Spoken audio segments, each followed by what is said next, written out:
కూర అయితే రెడీ. ఎంత బాగుందో. పాన్ పెట్టుకొని స్టవ్ మీద ఆయిల్ వేసుకోవాలి. తాలింపు గింజలు వేసుకోవాలి. తాలింపు గింజల్లో కొంచెం పచ్చిశనగపప్పు వేసుకుంటే బాగుంటుంది, పంటికి తగులుతా బాగుంటుంది. చిటపటమనే వరకు బాగా వేయించుకోవాలి. తాలింపు వేగాక 2 ఎండుమిర్చి తుంచి వేసుకోవాలి. ఇది క్రిస్పీగా అయ్యే వరకు వేయించుకోవాలి. సన్నగా కట్ చేసుకున్న ఆనియన్ ముక్కలు, కరివేపాకు కూడా వేసుకోవాలి. కొద్దిగా పసుపు వేసుకోవాలి.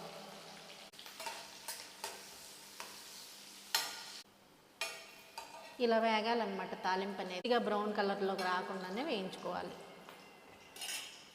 ఇందులోకి దంచి పెట్టుకున్న చిన్నులపాయలు వేసుకోవాలి. ఒకసారి కలుపుకొని ఉప్పు, కారం, ధనియాల పొడి, జీరా పొడి వేసుకోవాలి. కారం పచ్చివాసన పోయిన తర్వాత ఉప్పులో ఉడికించుకున్నటువంటి చిక్కుడుకాయ ముక్కలన్నీ వేసుకోవాలి. చిక్కుడుకాయ ఎగురు ఈ విధంగా చేసుకుంటే తినని పిల్లలు కూడా చక్కగా తినేస్తారు. అటు ఫ్రై లాగా ఉండదు, అటు కూరలాగా ఉండదు, కాబట్టి బాగుంటుంది టేస్ట్. ఈ మసాలాలన్నీ కూడా దీనికి పట్టాలి. కారం, ఉప్పు, ధనియాల పొడి ఇవన్నీ దీనికి పడితే బాగుంటుంది. ఆల్రెడీ మంచిగా ఉడికిపోయినాయి కాబట్టి మూత పెట్టకుండానే ఈ విధంగానే ఫ్రై చేసుకోవాలి.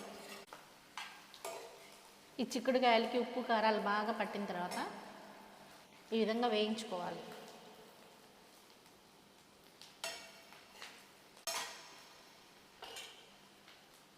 కొంచెం 2 స్పూన్లు పచ్చి కొబ్బరి పొడి వేసుకోవాలి. ఈ పచ్చి కొబ్బరి పొడి అనేది కూరకి మంచి టేస్ట్ ఇస్తుంది అన్నమాట. ఇలా ఒకసారి పిల్లలకి చేసి పెట్టండి. చిక్కుడుకాయ తినననే పిల్లలు చక్కగా తినేస్తారు. కమ్మగా ఉంటుంది అన్నమాట ఇలా చేస్తే. ఇది రసం, పప్పుచారులో కూడా బాగుంటుంది. ఆ 2 లేకపోయినా కూడా చక్కగా ఒట్టిగా అయినా తినేసేయచ్చు, అంత బాగుంటుంది. కూర అయితే రెడీ. ఎంత బాగుందో.